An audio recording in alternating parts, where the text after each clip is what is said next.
If you are looking to make teas for a hobby for a year or two, then call it quits, sure, running sales constantly will put you right on that path.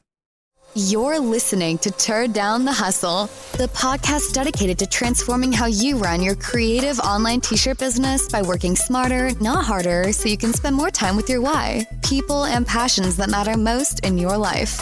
So throw on your favorite graphic tee and turn up the heat press, because it's time to turn down the hustle. Here's your host, digital marketer, cold brew lover, t-shirt maker, freckled hype girl, and owner of Sunkissed Virtual Assistant, Amy.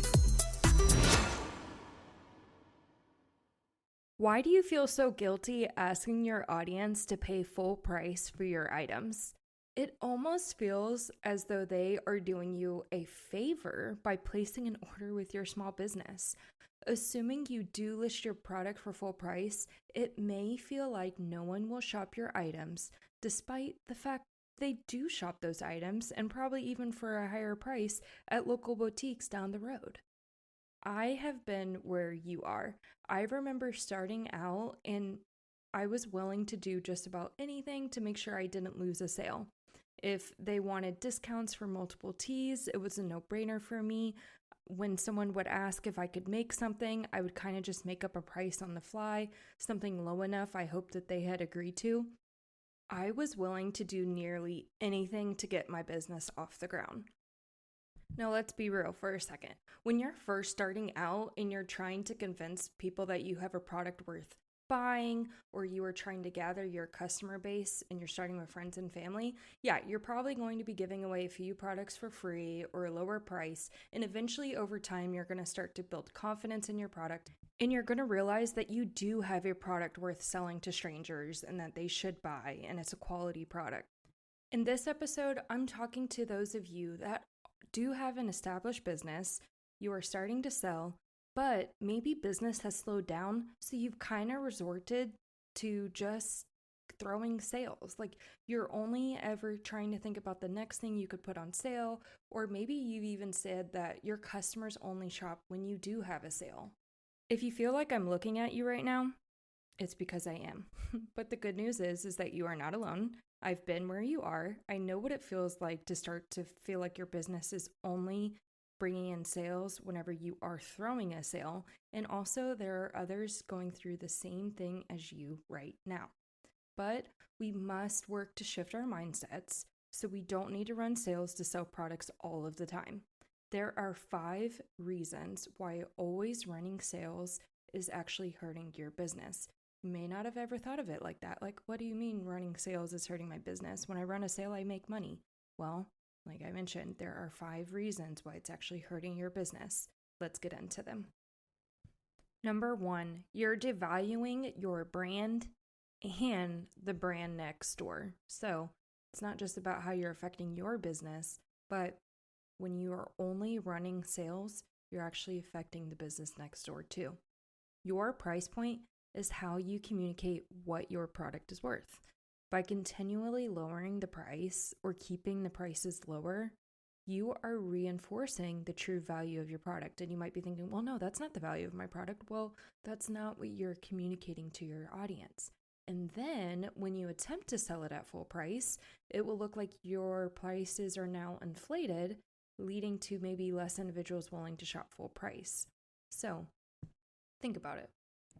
Brands and companies set prices based on their location, the cost of goods, so how much does it cost them to get that product in, and other local companies around them. When you drive prices down consistently, it makes it harder for the next brand to sell as well with a healthy profit margin because it trains the customers in your area to expect more for less. And eventually those businesses can't sustain a healthy profit margin and close doors, which we'll talk more about later. There are some companies I shop at, not because they have, the lowest price for some things, like I have Comfortable Shoes, if you guys can guess which brand I'm talking about, living in Florida, getting my feet wet. Now, I shop at that brand not because it has necessarily cheapest. Yes, I can probably go to other stores, get similar comfortable shoes for cheaper, but I shop with them because I know the quality of that brand and that they hold up. Similar for other brands, I don't skimp on certain products because I know the value that it holds. And on the flip side, there are some stores I do not shop at, even though they have cheaper products or maybe lower price. But for that reason, I know that they do not hold their value, and I don't want to keep spending money over and over again to keep replacing these items when I could just maybe make a decent investment and keep that item for years to come and keep reusing it. Now, how do you want your business to be viewed by your customers or potential shoppers? You want to be known as that quality brand. Like, hey, yeah, maybe she's selling t-shirts for $27 when maybe I could go down the road and get it for $13 or $12, but I'm going to shop at this business because I know they are consistent with their turnaround time. They have the highest quality shirts. If I have any issues with my order, they always get back to me and make it right. I don't want to waste my time shopping with this business that has maybe lower price items, but they're having to take on more orders and maybe they're cutting corners with quality. I'd rather just go with the business that I know has a better value. I hear all the time that this market is oversaturated and it's really hard to sell. And what people usually go for is maybe I can differentiate myself by dropping my prices. If you are trying to stand out from other businesses, I do not recommend messing with your prices first. As I alluded to, not only are you devaluing your brand, but you're also hurting the brand next door. If you want to stand out with customer service, with quality, with the handwritten notes, with the emails that say, hey, your order is ready, that's personalized. There are so many different things that you can do. That doesn't mean that you need to run sales all the time if you want to have a business. The next reason why having that sales only mentality to run a business is actually hurting your business is you are actually encouraging customers to wait for sales. Now, I wait for sales at stores that I know have predictable sales rotations, such as rotating what is 50% off each week. You guys probably know which store I'm talking about. However, stores that don't have a predictable rotation of sales, I actually shop at that store anytime because if I know I need the item, I'm not going to be like, oh, well, I could wait to get this item cheaper later if I just wait. No, I need it now, and I don't necessarily know when that next sale is coming. Now, the holidays, that's kind of predictable. I know they'll probably have a sale. But for those stores that don't have sales all the time, I don't wait and plan when I'm going to shop around that sale. If you're constantly running sales on your t-shirts, you're teaching your customers to wait for a sale before making a purchase. This can lead to lost revenue and cause long-term damage if customers are always waiting to shop. And let's be honest, some customers forget to come back and shop, so maybe you lose the sale completely. Limiting your sales reminds your customers to get in on the deals when they see one because they know they don't come often. Now, I do want to make a suggestion of what I did in my retail business that I actually saw really helped out. If you can think of a slight discounted price to your products, another reason of why I think you should price your products on a little bit of a higher side, it always gives you margin to maybe put items on sale later versus pricing your items at that sale only price all the time. It really leaves you no wiggle room and you could be losing money by making that shirt in the long run. But what I did was I ran my product drops Tuesday through Sunday. That's when I released new products. My new release day every week was on Tuesdays. What I did is whoever shopped on Tuesdays, I gave them 10% off. And I had my products priced to a point of where I could afford to give that 10% off discount. And the reason why I did that is I wanted to reward people for getting their sales in early that week. Not only did that give me a quick revenue boost early on in the week of the drop, but it also gave me a better idea of kind of what materials I would be ordering for Sunday whenever I placed my screen print orders or t-shirt order, anything like that. But what it really did was it rewarded those customers that shopped early. And the reason why I wanted to capture those early sales is, like I just kind of mentioned, is people forget. Like they see your new drop and they're like, oh, I love that, but I don't have my card ready. I'm going to come back and shop. And then they forget. Life happens. I don't want people to wait. I want them to see the items. This is what I have. You guys know I drop 20 new products every Tuesday. What you see is what you get. If you want to shop now, you get 10% off. So it's kind of encouraging that impulse buy as well. That worked really well for me. Now, the reason why it didn't fall into what I'm cautioning you against of encouraging customers to wait for sales is because The 10% off was only good on that new release collection. And by the way, that collection closes on Sunday. So if you're thinking that you're going to get a discount on this later on in the week, you're not. I'm only offering 10% off on the set day that I've communicated to you on the first day of the drop every week. So they know if you want to get this price, you have to shop on Tuesdays. Now you can shop later on in the week. Yes, these items don't close until Sunday, but if you wait, you could have saved 10%. So it just kind of not only reemphasizes that sense of urgency, but you're using sales in a way that actually can encourage more sales that you might have not otherwise gotten. Because I'll be honest with you, I'm also kind of the customer that I like to shop at stores where I'm like working towards something, where like I either want to know I am saving like a little bit of something, even if it's like $3.50 off, or I want to be earning points to maybe like getting a coupon in the future. Like I like to shop at stores that I feel like I'm getting something back. So that 10% that they're saving on the new release day might not be an insane amount, but for some, that could be a reason of why they decide to shop. So there is a way to strategically weave sales in your business, but I do not recommend you feeling like you need to give them 10% off all week long to shop your new release. No, weave it into your drops strategically. Number 3, you're eating into your profits. Running a sale may provide some additional quick revenue, but at what cost?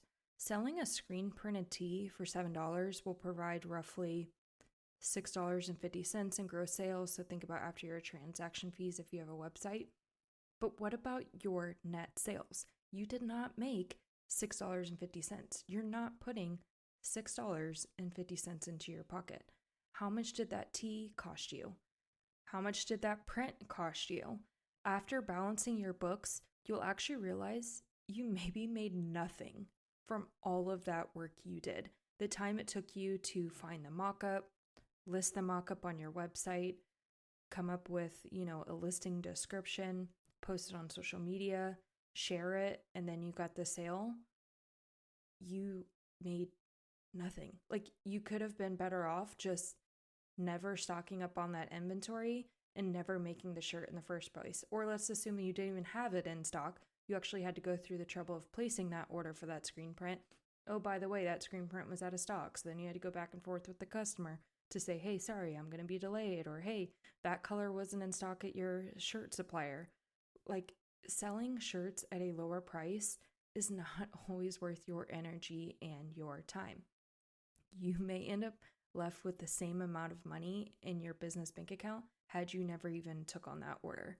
So now imagine selling that same tee for $25, maybe roughly $18 in profit, even if you start selling less tees. So you might be thinking, well, I'm not going to sell that many tees for that amount. Yeah, you don't need to sell as many tees at a $25 rate as what you would at a $7 rate, which we just did the math. Selling a tee at $7 doesn't even make you anything. Protect your peace. Selling tees at a lower rate all of the time with the sales only mentality is a zero-sum game. This next reason, it's going to be short and it's to the point. We already talked about in the last reason you're eating into your profits, but that feeds into number 4. You're creating an unsustainable business model. Consistently running sales is not a viable business strategy. It's actually not really a business strategy at all, because that would mean that your goal is to stay in business. But what you're doing is actually putting yourself out of business.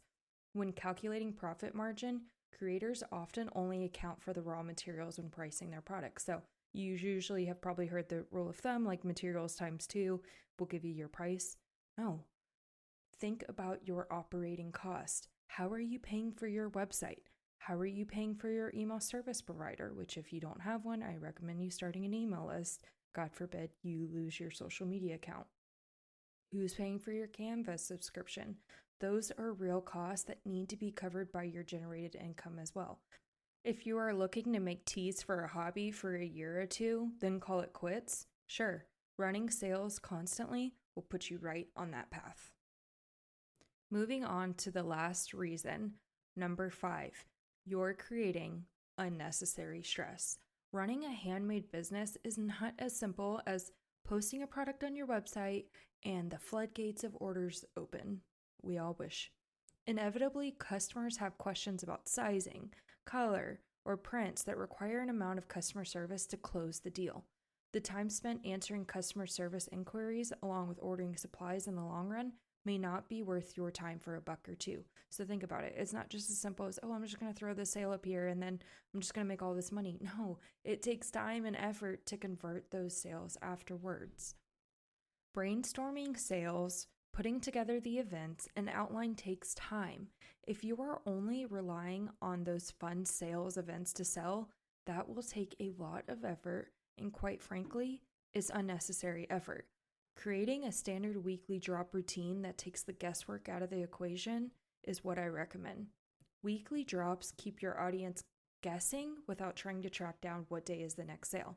So think about it. You can switch it up by maybe changing up what you're offering each week, but they know every Tuesday you're releasing a new product, and eventually they learn that every Sunday you're closing out your weekly run, just like they experienced if they threw a tea party with you. If you need help planning weekly drops, I recommend you checking out my product drop organizer, which has captured all of the monthly, weekly, and daily observances, plus weekly themes for you for an entire year. You can find that by visiting www.sunkissva.com/PDO. That's /Papa Delta Oscar. To wrap up this episode, I want to make sure that you understand not all sales are bad, but they need to come with a strategy. Map out your sales and make sure you have a purpose behind them. For instance, I wouldn't run a 30% off just because sale this week, and the next thing you know, you realize your business anniversary is in a couple of weeks, which you can throw a business anniversary parties with graphics, and we have the whole script for that on my website.